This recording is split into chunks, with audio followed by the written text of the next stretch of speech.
Welcome back to my spiritual therapy. It's Miss Mocha, your spiritual therapist.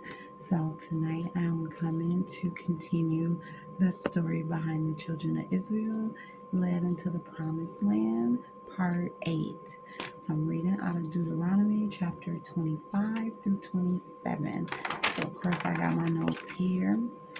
And just briefly, Deuteronomy chapter 25 was really just more laws to the Israelites. So it was various random laws. So I didn't like pick them out and write them all down. They were like different. So if you want to read that in your spare time, you'll see what those random and various laws are. But I did get a little bit more in the chapter 26 and 27. So, chapter 26 talks more about laws because this whole book is about laws.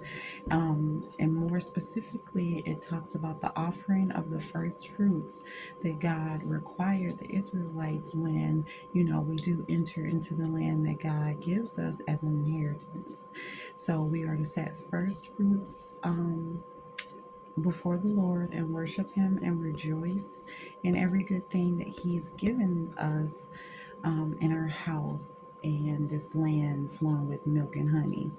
And then it talks about tithing and obeying the Lord's commandments. So that was chapter 26. And then 27 was going more, not really in detail about the commandments, but just reiterating it to the Israelites, having them remember that they are, under God's law and they should be respecting Him by honoring His word and His commandments.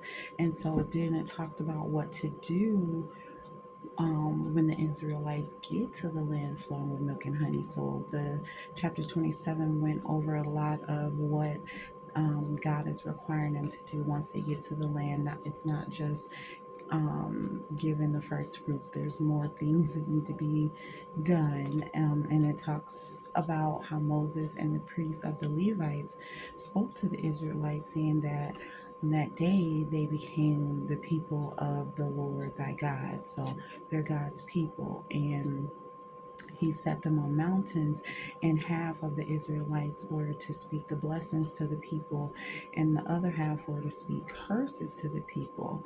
And so I stop right there because then chapter 28 goes into the blessings and what those blessings are, and the curses and what the curses are, and why you would be blessed and why you would be cursed. And I'm going to do that in my next video because I know I've done that before, and it's a little long. So I want to just keep this short and brief so that we can get through Deuteronomy and go on to them actually get into the promised land.